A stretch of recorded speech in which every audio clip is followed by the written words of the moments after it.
On dit que les femmes vraiment heureuses n'ont pas besoin de crier leur bonheur, que leur assurance n'est pas une armure, mais une peau douce qui ne craint pas d'être touchée par la vie. Mais d'où naît cette lumière qui habite certaines femmes, cette force invisible qu'on ne peut imiter seulement éveillée? Ce n'est ni du maquillage, ni des phrases d'auto-assistance. C'est quelque chose de plus profond, quelque chose qui vient de très loin d'un coin de l'âme où peu osent regarder. Carl Jung l'aurait appelé l'âme féminine dans sa forme la plus pure. Il l'aurait appelé le retour de la femme à elle-même, le moment où elle cesse de mendier l'amour et commence à se souvenir d'elle non pas comme un concept mais comme un feu. Avant de plonger dans les aspects mystérieux de la psychologie de Jung, je vous invite à vous abonner à la chaîne si ce n'est pas encore fait. Chaque vidéo ici n'est pas seulement une information, mais un véritable voyage à la découverte de soi pour apprendre à reconnaître son ombre intérieure et développer une compréhension profonde de vous-même. Si vous souhaitez m'accompagner dans ce voyage, appuyez sur le bouton d'abonnement dès maintenant. Et si vous trouvez ce sujet utile, commentez-en. Si vous ne vous sentez pas encore connecté, appuyez simplement sur 0. Chaque retour est une motivation pour que la chaîne continue d'offrir des contenus profonds, vous aidant à mieux vous comprendre. Commençons, ce feu qui brûle sans faire de bruit, mais qui transforme tout ce qu'il touche. Et pour beaucoup, ce feu est resté endormi sous des couches d'abandon de soi, de blessures non nommées d'adaptation, qui ont englouti l'authenticité. Mais quand il se réveille, plus rien n'est comme avant. Lucia avait 34 ans quand elle s'est regardée dans le miroir et ne s'est pas reconnue. Non pas que son visage ait changé, mais parce qu'elle ne pouvait plus feindre d'être la femme que les autres attendaient. Elle avait été la gentille, la disponible, la forte, celle qui ne dérange pas. Mais à l'intérieur, son âme criait. Et un jour, alors qu'elle pleurait en silence dans sa voiture, après une dispute qu'elle n'avait pas su gérer, quelque chose en elle s'est brisé, et en même temps quelque chose s'est ouvert. Ce fut son début. Non pas le début d'une nouvelle version améliorée d'elle-même, mais le début de sa descente vers les racines. Jung disait que personne ne s'éclaire en fantasmant des figures de lumière, mais en rendant consciente son obscurité. Et c'est exactement ce que Lucia a commencé à faire. Elle a osé regarder ses ombres non pas avec jugement, mais avec compassion. Car voici l'un des secrets des femmes heureuses, elles ne fuient pas leur ombre, elles l'intègrent. Elles savent qu'en elles vivent toutes les versions qu'elles ont été un jour, et que chacune a une place sacrée. L'enfant blessé, l'adolescente qui s'est sentie invisible, l'amante qui a trop donné, la mère qui s'est oubliée, la sorcière qui a été réduite au silence, toutes font partie du temple qui soutient aujourd'hui son feu.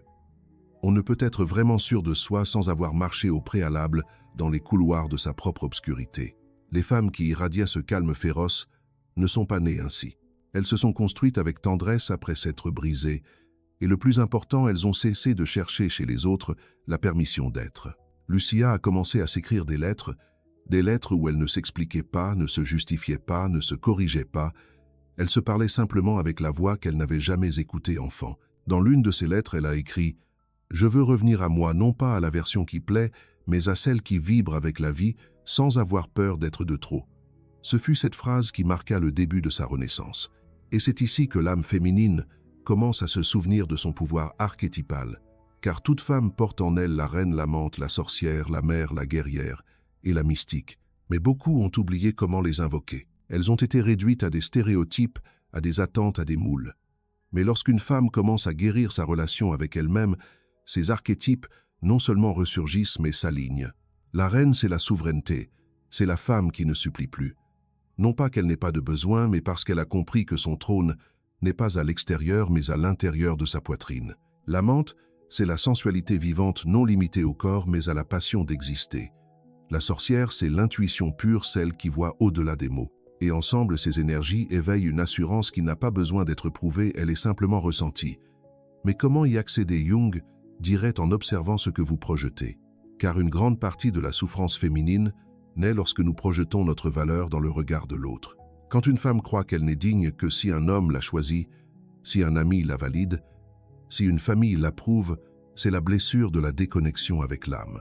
Et pour guérir cette blessure, une femme a besoin de descendre au sous-sol de son histoire, à cet endroit où elle a enterré ses désirs par peur d'être jugée, où elle a caché sa colère pour ne pas être rejetée, où elle a ravalé sa vérité par peur de rester seule. Ce n'est pas un processus confortable, c'est une renaissance et toute initiation authentique requiert une mort symbolique. Lucia a commencé à faire quelque chose de radical, dire la vérité. D'abord à voix basse, puis d'une voix ferme, elle a osé dire « Je ne veux pas ceci, cela me fait mal, j'ai besoin de cela ». Au début, elle tremblait, mais avec chaque mot prononcé depuis l'âme, une partie de son ombre se transformait en lumière. Et le plus curieux fut qu'elle n'est pas devenue plus forte comme elle l'imaginait, elle est devenue plus douce. Et là, elle a compris quelque chose de crucial. L'assurance d'une femme n'est pas dans le contrôle, mais dans l'abandon conscient. Ce n'est pas une assurance dure, c'est une assurance aimante. Les femmes heureuses ne sont pas celles qui vont toujours bien. Ce sont celles qui se soutiennent avec amour même quand tout est en désordre. Ce sont celles qui pleurent sans honte, celles qui se retirent quand leur âme se rétrécit, celles qui savent attendre quand il n'y a pas de réponse, car elles ont confiance en la sagesse de leurs temps intérieurs. Et cette confiance ne vient pas de l'ego, elle vient de l'âme. Elle vient d'avoir dansé avec le chaos et d'y avoir trouvé de la beauté. Elle vient d'avoir aimé son ombre et d'avoir trouvé des trésors dans ce que d'autres lui ont dit de cacher. Elle vient de s'être tant de fois serrée dans ses bras qu'elle n'a plus besoin d'être secourue. Si vous êtes là à écouter ces mots, ce n'est pas un hasard. Peut être que quelque chose en vous est aussi en train de s'éveiller. Peut être avez-vous senti la fatigue de feindre que tout va bien. Peut être êtes-vous prête à cesser de courir et à commencer à vous habiter. Vous n'avez besoin de plus de validation. Vous n'avez pas besoin de remplir une liste externe.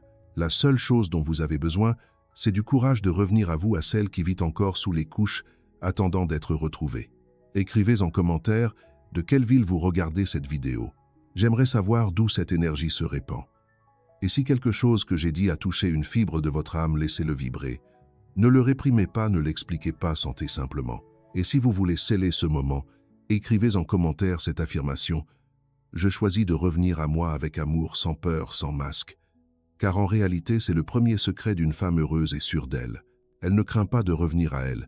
Et le fait avec la douceur de celle qui sait qu'elle n'est pas brisée, elle a juste été oubliée. Pour qu'une femme devienne inoubliable, elle n'a pas besoin de crier sa valeur, elle a juste besoin de se souvenir de qui elle est. Parce que ce qui marque vraiment un homme, ce n'est pas la beauté parfaite, ni la sympathie constante, ni même la compatibilité. Ce qui marque un homme au fond de son âme, c'est quand il rencontre une femme qui a fait la paix avec sa propre ombre. Jung disait que l'âme féminine et l'âme masculine se cherchent à travers les miroirs de l'inconscient. Quand une femme guérit, l'homme qui la regarde se voit aussi confronté à sa part non résolue. C'est pourquoi souvent, lorsqu'une femme commence à s'aimer, certains hommes s'éloignent. Non pas parce qu'elle a changé, mais parce que sa lumière a touché la blessure qu'ils ne sont pas encore prêts à voir. C'est le paradoxe: quand une femme se transforme en souveraine d'elle-même, elle cesse de poursuivre et commence à attirer. Non pas parce qu'elle joue avec des stratégies, mais parce qu'elle émet une fréquence qui ne peut être imitée. Cette fréquence naît de sa profondeur, de son amour propre incarné, de sa capacité à se soutenir sans se déguiser. Et c'est ici qu'entre en jeu quelque chose que très peu comprennent: une femme sûre d'elle n'est pas celle qui a toujours les réponses, c'est celle qui ne se trahit pas pour plaire à l'autre. C'est celle qui peut regarder un homme dans les yeux et sans besoin de mots lui transmettre « Je n'ai pas besoin que tu me complètes, mais si tu décides de rester, ce sera pour grandir ensemble ». Cette phrase ne se dit pas. Elle vibre, elle se sent dans le corps, dans la posture, dans le regard qui ne supplie pas. C'est l'énergie d'une femme qui a parcouru son propre monde souterrain et qui en est revenue avec le cœur ouvert. Et cela, pour un homme connecté à son anima, est irrésistible. Car les hommes, même s'ils ne l'admettent pas toujours, aspirent profondément à une femme qui leur montre le chemin vers leur âme. Le problème est que beaucoup d'hommes se sont déconnectés de cette partie interne de leur anima par peur de ressentir, par peur de devenir vulnérables, et c'est pourquoi ils cherchent des femmes qui les maintiennent à la surface. Mais lorsqu'ils croisent une femme qui incarne l'archétype de la sorcière, celle qui voit au-delà des apparences, celle qui ne s'arrête pas à l'évidence, quelque chose en eux se remue, et c'est là que commence la véritable alchimie. Lucia, la même femme qui a commencé son voyage dans la partie précédente, a rencontré Dario lors d'une retraite de silence. Ce ne fut pas une rencontre romantique au début, ce fut plutôt un long regard, une intuition, un sentiment de familiarité. Mais ce qui a vraiment fait que Dario n'a pas pu la chasser de son esprit, ce n'était ni son sourire ni sa douceur, c'était sa sérénité, la façon dont elle n'essayait d'impressionner personne. Le calme avec lequel elle écoutait, l'assurance douce avec laquelle elle disait « ceci oui » et « ceci non ». Il l'a dit lui-même quelques semaines plus tard. « Tu m'as déconcerté parce que tu n'essayais pas de me plaire, et cela m'a donné envie de te connaître davantage. » Lucia ne jouait pas à être inaccessible, elle n'avait pas de stratégie, elle était simplement devenue profondément fidèle à son essence. Et cette fidélité intérieure se perçoit, elle ne peut être falsifiée, parce qu'elle se manifeste dans les détails, dans la façon dont une femme se parle à elle-même, dans la façon dont elle pose des limites sans culpabilité, dans la façon dont elle n'a pas besoin de combler les silences inconfortables avec des mots vides. Une femme qui s'est réconciliée avec son ombre ne craint pas de déranger avec sa vérité, car elle sait que sa mission n'est pas d'être acceptée par tous, mais d'être fidèle à son âme. C'est la grande différence entre la femme qui vit dans l'abandon de soi et la femme qui ne s'abandonne plus pour personne. Jung appelait cela l'individuation, le processus par lequel une personne devient ce qu'elle est réellement, au-delà des masques, des projections, des injonctions familiales. Et lorsqu'une femme commence ce voyage, elle devient magnétique sans essayer, non pas parce qu'elle se montre parfaite, mais parce qu'elle se montre entière. Dario l'a senti. Il a senti qu'être avec Lucia, c'était comme être avec une femme qui avait cessé de courir, qui n'était plus pressée, qui ne cherchait plus désespérément quelque chose. Et cela l'a amené, sans qu'elle le lui demande, à lui montrer des parties de lui-même qu'il n'avait jamais montrées à personne. Parce que c'est ce que font les femmes qui éveillent leur énergie féminine sacrée. Elles ouvrent des portails non par le contrôle mais par l'abandon. Il y a des hommes qui disparaissent lorsqu'une femme commence à guérir. Et ce n'est pas une perte, c'est un nettoyage énergétique. Car la femme qui est revenue à elle ne s'accorde plus avec des liens qui naissent de la carence. Mais il y a aussi des hommes qui se transforment lorsqu'ils rencontrent une telle femme. Des hommes qui commencent à se remettre en question, qui entament leur propre descente vers l'âme. Parce que l'âme féminine, lorsqu'elle vibre haut éveil, l'âme masculine endormie. Et voici un autre secret profond. Une femme n'a pas à se charger de la guérison de qui que ce soit, mais elle peut allumer des torches. Et cette torche est son propre travail intérieur. C'est pourquoi si vous écoutez ceci et sentez qu'il y a encore des parties de vous qui n'ont pas été guéries, ne vous punissez pas. Honorez votre processus. Tout ce que vous avez vécu vous a amené jusqu'ici. Chaque abandon, chaque rupture, chaque silence, tout a fait partie du tissu que vous êtes en train de réécrire. Peut-être ne vous sentez-vous pas encore cette femme inoubliable. Peut-être doutez-vous de vous, mais je vous assure d'une chose, votre âme connaît déjà le chemin. Vous devez juste commencer à vous écouter sans filtre, et un jour, sans vous en rendre compte, quelqu'un vous regardera et ressentira la même chose que Dario a ressenti pour Lucia. Cette paix étrange qui n'émane que de quelqu'un qui est revenu à la maison. Si ces mots ont touché quelque chose en vous, laissez-le résonner.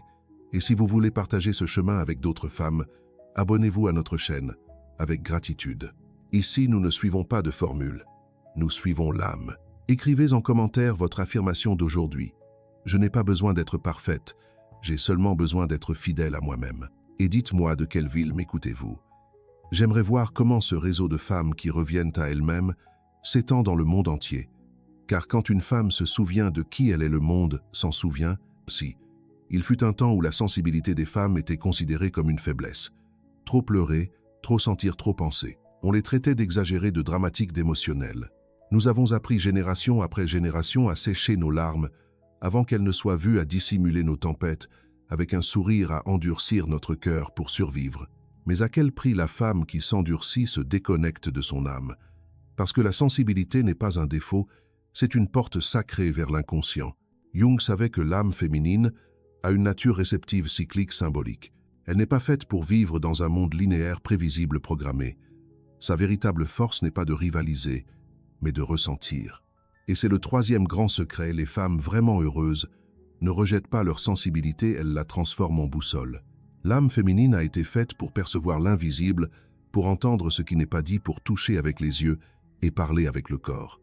C'est pourquoi la femme qui honore sa sensibilité devient un oracle vivant. Elle n'a pas besoin de justifier ce qu'elle ressent, elle a juste besoin d'y faire confiance.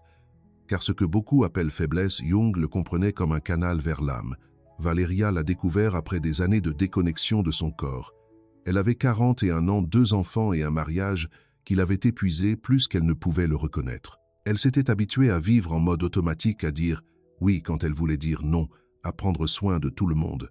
Sauf d'elle, jusqu'à ce qu'un jour, pendant un cours de yoga, elle sente un tremblement dans sa poitrine, non pas physique, mais émotionnel.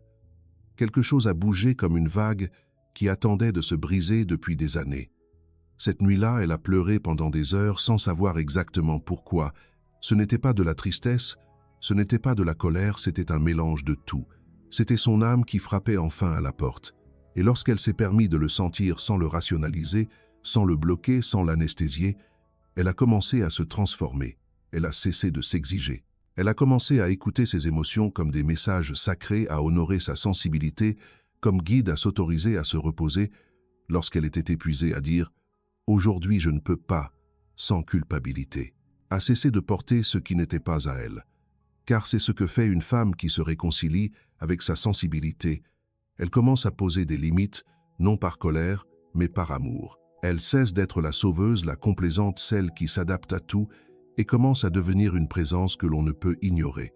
Parce qu'une femme qui prend soin d'elle avec tendresse devient magnétique. Valeria a découvert que l'énergie de l'amante, cet archétype vivant en toute femme, n'est pas seulement liée au désir. Elle est liée à l'amour-propre incarné, à l'habitation du corps, avec conscience au fait de savoir que chaque émotion est une invitation à revenir à soi. Elle a commencé à marcher plus lentement, à manger avec présence, à se toucher avec dévotion, à dormir avec des rituels. Sa maison est devenue un temple non pas parce qu'elle était décorée à la perfection, mais parce que pour la première fois depuis des années, elle était habitée par une femme présente. Et ses enfants l'ont remarqué, et son entourage l'a remarqué, mais surtout elle l'a senti dans sa peau. La véritable assurance ne naît pas d'avoir tout sous contrôle, elle naît de l'intimité avec soi-même, de connaître ses rythmes, ses cycles, ses marées, de respecter ses moments de lumière et ses nuits obscures. Une femme sûre d'elle n'est pas celle qui ne tombe jamais, c'est celle qui n'a plus honte de se relever en pleurant. Jung disait que l'inconscient est le grand guide de l'âme et que notre tâche n'est pas de le dominer, mais de l'écouter.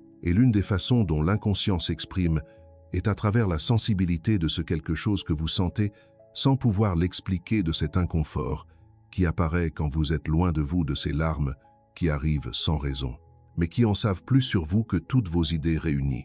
Les femmes heureuses n'ont pas éliminé leur sensibilité, elles l'ont transformée en autel. Elles savent quand elles ont besoin de silence, quand elles ont besoin de danse, quand elles ont besoin d'eau, de nature, de peau, de tendresse, et elles se le donnent sans demander la permission, car elles ont cessé de voir leur corps comme un ennemi et l'ont transformé en leur temple. Valeria a commencé à créer de petits rituels quotidiens. Elle allumait une bougie avant d'écrire. Elle se regardait dans le miroir en silence, sans critique. Elle s'habillait avec ce qui la faisait se sentir libre, pas avec ce qui la faisait bien paraître, et dans chaque geste, une partie d'elle revenait à la maison. Elle n'avait pas besoin d'une transformation radicale, elle avait juste besoin de devenir l'allié de sa sensibilité. Ici, je vous le dis, femme qui écoutez ceci, votre sensibilité n'est pas une erreur, c'est votre pouvoir, c'est votre boussole. C'est le langage secret de votre âme. Ne la taisez pas, ne l'anesthésiez pas, ne l'ignorez pas, embrassez-la. Car lorsque vous vous permettez de ressentir, vous commencez à vous souvenir, et lorsque vous vous souvenez, quelque chose s'active. Une force subtile, une élégance silencieuse, une présence qui n'a pas besoin d'ornement. Et puis un jour ordinaire, quelqu'un vous regarde et ne sait pas expliquer pourquoi il ne peut s'empêcher de penser à vous. Ce n'est ni votre voix ni vos paroles, c'est parce que vous incarnez quelque chose que le monde a oublié et que l'âme de celui qui vous regarde reconnaît. C'est le véritable magnétisme d'une femme sûre d'elle. Sa présence a une âme. Si vous sentez que cette partie du voyage a remué quelque chose en vous, laissez-le rester avec vous cette nuit. Ne vous pressez pas. Observez-vous simplement. Peut être que votre corps demande à être écouté à nouveau. Peut être que votre âme veut vous parler à travers un rêve. Peut être est-ce votre invitation à commencer vos propres rituels de présence. Et si vous voulez sceller cette révélation, écrivez en commentaire. Ma sensibilité est mon pouvoir, mon corps est mon temple, mon âme me guide. Et racontez-moi de quel coin du monde vous m'écoutez. Je veux continuer à me connecter avec vous en tant que femme qui sent, qui se souvient et qui s'éveille. Merci de vous être permis ce moment. Merci de ne pas vous être endurci face à la vie. Parce que quand une femme honore sa sensibilité, toute son histoire commence à guérir.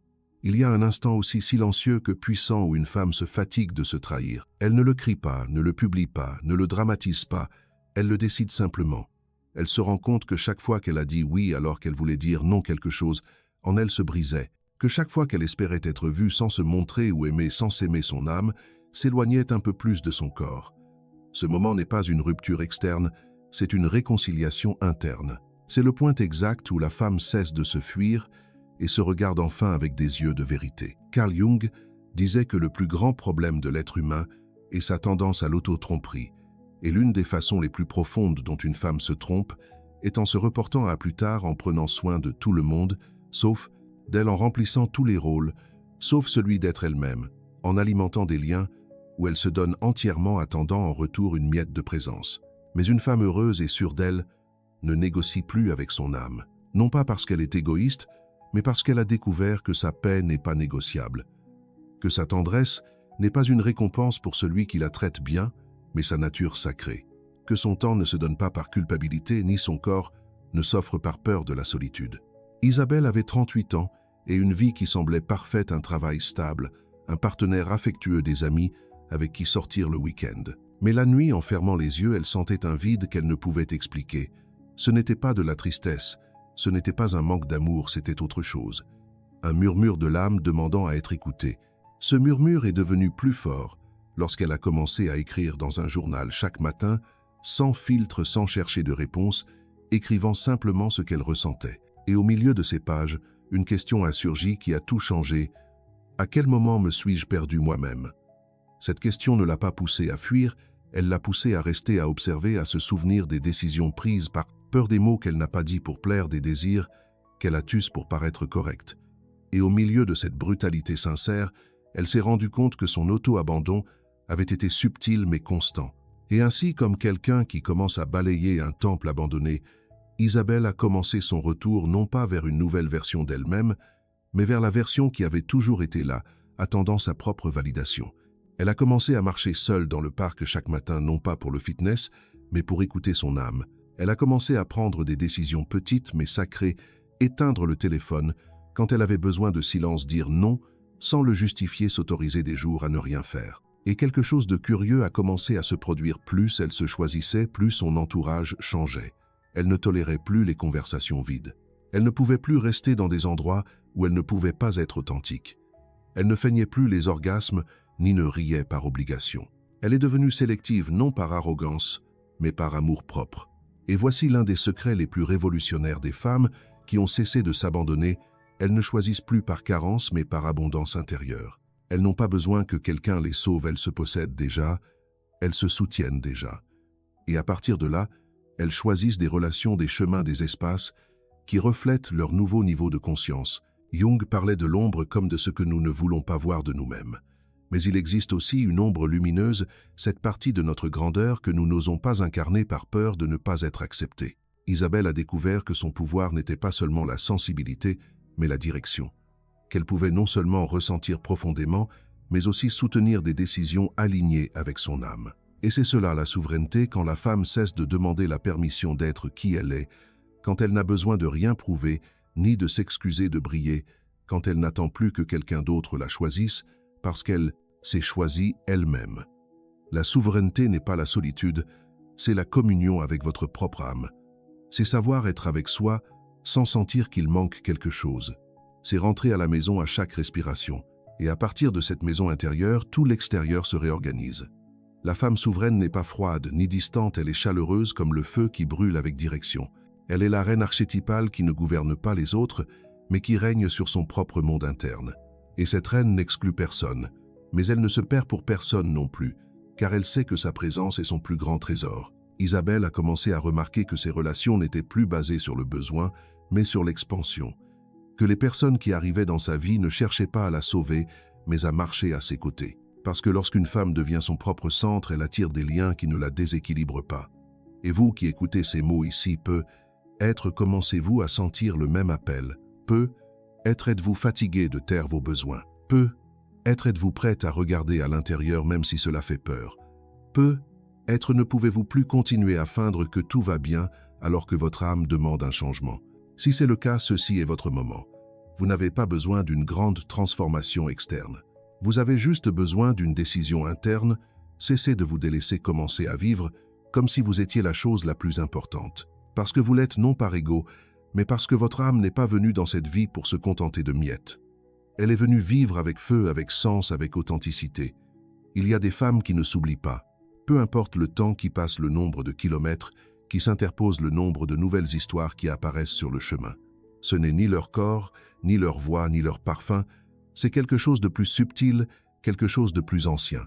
C'est une énergie qui traverse le visible et s'imprime dans l'âme de l'autre comme une empreinte qu'aucune autre ne peut effacer. Il y a des hommes qui vivent toute leur vie sans pouvoir le nommer.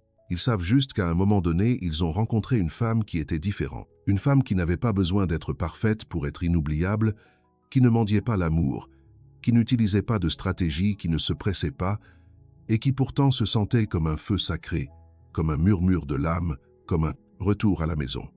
Carl Jung le savait. Ce qui unit vraiment un homme à une femme, ce n'est pas le physique ni le rationnel, ni même l'émotionnel. C'est le symbolique, l'invisible, ce qui s'active quand une âme en touche une autre à travers ses projections, ses archétypes, ses ombres et ses lumières. Lorsqu'une femme s'est réconciliée avec elle-même, lorsqu'elle ne se trahit plus, ni ne se reporte à plus tard, lorsque son corps est un temple et non un territoire ennemi, alors sa présence devient médecine. Et cette médecine n'est pas toujours facile à recevoir, car elle n'est pas conçue pour guérir en surface, mais pour pénétrer profondément dans l'inconscient de l'autre. L'anima, disait Carl Jung, est l'image féminine intérieure qui vit en tout homme. C'est la somme symbolique de toutes les expériences émotionnelles et spirituelles qu'il a eues avec le féminin. Et lorsqu'un homme rencontre une femme qui incarne cette image sacrée, un phénomène psychique très puissant se produit. Il commence à se voir refléter, il se sent ému, nu mis au défi. Parfois il tombe amoureux, parfois il s'enfuit, parfois les deux en même temps. Ce qui se passe, c'est qu'elle lui montre sans le savoir la partie la plus oubliée de lui-même. Mais cette femme n'agit pas pour séduire. Elle ne suit ni formule, ni tactique. Elle ne cherche pas à combler un vide avec de l'approbation, elle ne s'offre pas comme un miroir pour que l'autre s'admire. Non, elle est simplement là, sa force, sa capacité à s'habiter pleinement.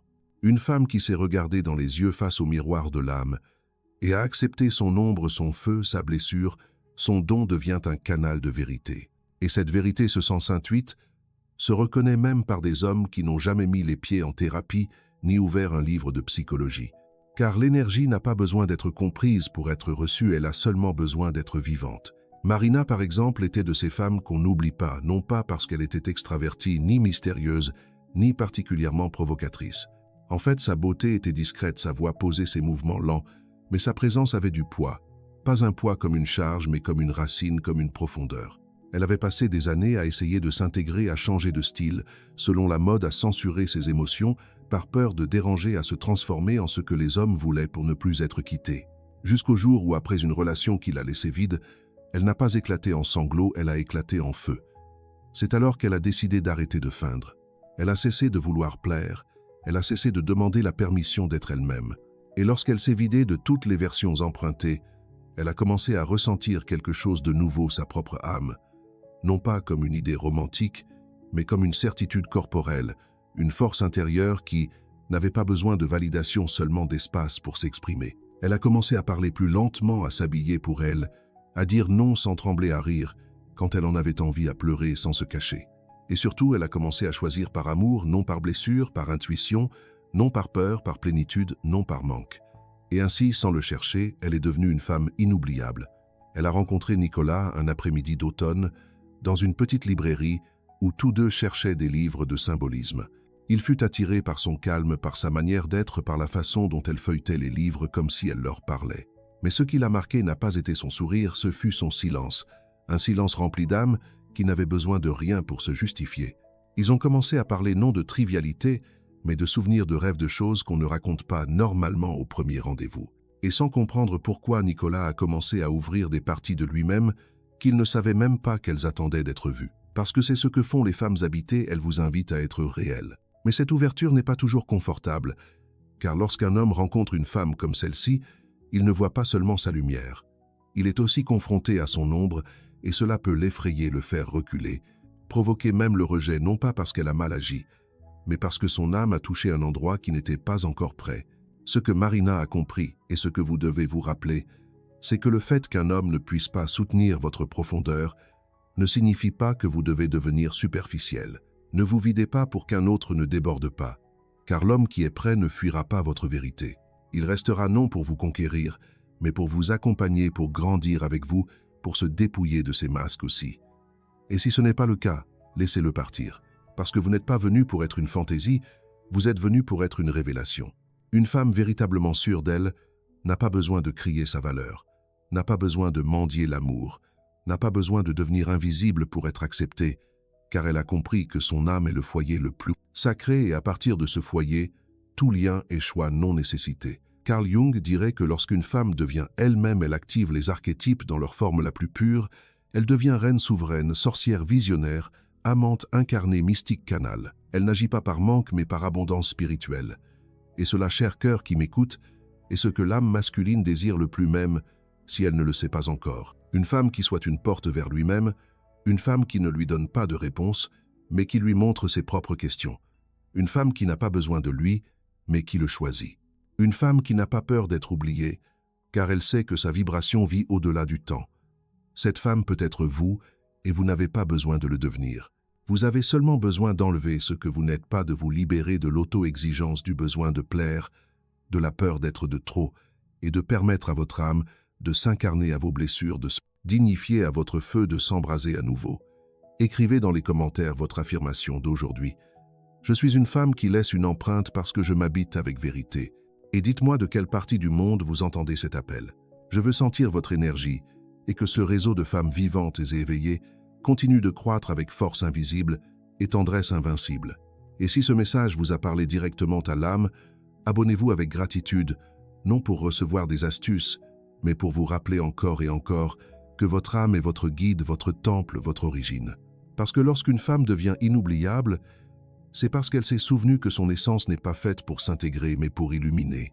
Il y a une femme en vous qui a attendu silencieusement, non pas quelqu'un, mais vous attendant que vous reveniez, que vous la regardiez, que vous l'écoutiez, que vous la choisissiez. Non pas la femme que vous avez appris à être pour être aimée, non pas celle que vous avez cachée pour ne pas déranger, non pas celle que vous avez perfectionnée pour être acceptée, mais la femme que vous avez toujours été avant la peur, avant le jugement, avant l'abandon. Cette femme n'est pas brisée, elle n'a pas besoin d'être réparée, elle a seulement besoin d'être reconnue. Carl Jung disait que le processus d'individuation, le véritable éveil de l'âme, commence lorsque nous cessons de nous identifier au personnage et commençons à incarner l'être. Et vous êtes ici à la fin de ce voyage, juste à ce seuil. Vous avez parcouru les profondeurs, vous avez vu votre ombre, vous avez senti vos blessures, vous avez pleuré d'anciens souvenirs que vous ne saviez même pas qu'ils habitaient votre corps. Et pourtant vous êtes ici plus vivante que jamais, plus vous que jamais. Le secret des femmes heureuses et sûres d'elles n'est pas dans ce qu'elles font, ni dans ce qu'elles ont, ni dans ce qu'elles montrent. Il est dans ce qu'elles ont lâché, dans ce qu'elles ont pardonné, dans ce qu'elles n'ont plus besoin de prouver, dans ce qu'elles ont intégré. Parce qu'une femme devenue souveraine d'elle-même n'a besoin de convaincre personne. Son âme parle pour elle. Elle marche avec une paix qui ne dépend pas du contexte. Elle aime avec un cœur qui n'a plus faim. Elle regarde avec une clarté qui ne vient pas du jugement mais de la compassion, et elle vit comme celle qui est rentrée à la maison. Paula, une femme de 52 ans, m'a dit un jour après avoir entendu son propre appel « J'ai cru qu'il était trop tard, mais ce qui était vraiment arrivé tard, c'était mon âme, ou plutôt peu, être que je n'avais jamais eu le courage de lui ouvrir la porte. » Elle avait passé toute sa vie à s'occuper de tout le monde sauf d'elle. Elle a élevé des enfants soutenus, des partenaires, géré des foyers et resté dans des relations où elle n'était pas regardée, seulement utilisée, jusqu'à ce qu'un matin, en voyant son reflet dans le miroir, elle ne se reconnaisse. Plus non pas parce qu'elle avait vieilli, mais parce qu'elle ne voyait plus d'âme dans ses yeux. Et c'est cela qui l'a brisée. Non pas le temps qui passe, non pas les rides, non pas la solitude, mais la sensation de s'être perdue. Mais ce même matin, avec la larme tremblant encore sur sa joue, Paula s'est promis quelque chose. Je vais me retrouver. Peu importe le temps que cela prendra, peu importe si personne ne le remarque. Peu importe si mes jambes tremblent, je vais revenir à moi. Et c'est ce qu'elle a fait pas à pas rituel. Après rituel, larme après larme, pardon. Après pardon, elle a retrouvé sa voix, son désir, sa magie. Elle a découvert qu'à l'intérieur d'elle, il n'y avait pas une femme détruite, mais une reine qui avait dormi. Une reine qui n'avait besoin ni d'un trône, ni d'applaudissements, ni de couronne, seulement de présence. Et lorsqu'elle s'est retrouvée, le monde a recommencé à briller. C'est ce qui se passe lorsqu'une femme s'habite avec vérité. Le monde entier se réajuste, les relations changent, les décisions s'épurent. L'intuition s'aiguise, la peau devient langage et l'âme devient guide. Voulez-vous savoir ce que ressent une femme véritablement sûre d'elle? Elle se sent comme un feu doux qui ne brûle pas mais transforme, comme une eau profonde qui n'emporte pas mais révèle, comme une terre fertile qui n'exige pas mais nourrit, comme un air pur qui ne se voit pas mais se respire. Une femme comme celle-là ne craint plus la solitude, car elle a appris à apprécier sa compagnie. Elle ne craint plus le rejet, car elle a cessé de rejeter des parties d'elle-même. Elle ne craint plus l'abandon, car elle est revenue à son centre. Et le plus beau, elle n'a plus peur de son pouvoir, car elle ne l'utilise plus pour contrôler, mais pour créer. Carl Jung disait que l'âme féminine est le pont entre le conscient et l'inconscient, entre la matière et l'esprit. Et lorsqu'une femme éveille son énergie féminine dans sa forme la plus élevée, elle ne devient pas quelque chose de nouveau, mais quelque chose d'éternel. Elle ne cherche pas l'attention, elle irradie la présence, elle ne court pas après l'amour. Elle émane l'amour, elle ne rivalise pas, elle inspire, elle ne se justifie pas, elle se soutient, elle n'est pas parfaite, elle est sacrée. Et vous qui lisez ces mots, Vous ne pouvez plus faire marche arrière car quelque chose en vous s'est activé. Et même si vous avez peur, et même si vous doutez parfois, vous ne pouvez plus vous trahir, car vous avez goûté la saveur de votre vérité, et elle est plus douce que toute validation externe. Ceci est votre seuil sacré, l'endroit où meurt votre ancienne version, où prend congé la petite fille qui demandait la permission, la femme qui s'adaptait, l'âme qui se cachait pour ne pas déranger. Et naît quelque chose de nouveau, ou plutôt quelque chose d'éternel vous-même, dans votre état originel. Vous n'avez pas besoin de tout comprendre maintenant, vous avez seulement besoin de faire un pas de plus, un geste de plus, une respiration de plus. Honorez votre sensibilité, embrassez votre ombre, célébrez votre corps, soutenez votre âme. Et rappelez-vous toujours ceci, vous êtes une femme qui laisse des empreintes sans crier, qui transforme sans envahir, qui aime sans se perdre, qui part sans disparaître. Si vous êtes prête à sceller cette initiation avec vous-même, je veux que vous écriviez dans les commentaires « Je suis la femme qui est revenue à elle, et je ne m'abandonnerai plus jamais ». Et dites-moi d'où vous scellez cette transformation. Ce voyage ne se termine pas ici, il ne fait que commencer. Notre chaîne est votre refuge, votre temple, votre miroir. Si vous souhaitez continuer à marcher ensemble, abonnez-vous avec gratitude, non pour recevoir du contenu, mais pour recevoir de l'âme. Merci d'être resté avec nous jusqu'à la fin de cette vidéo. Qu'avez-vous ressenti après la leçon d'aujourd'hui? Qu'est-ce qui vous a enthousiasmé et marqué? N'oubliez pas de partager vos impressions dans les commentaires pour nous dire ce que vous en pensez. Et si cette vidéo vous a ouvert une nouvelle perspective sur vous-même ou sur la psychologie humaine, n'hésitez pas à liker et à vous abonner à notre chaîne pour ne pas manquer les prochaines découvertes. Chaque soutien, chaque retour est une motivation pour que notre chaîne continue d'offrir des contenus profonds, vous aidant pas à pas à mieux vous comprendre dans l'esprit de Carl Jung. Bonjour et à bientôt dans la prochaine vidéo.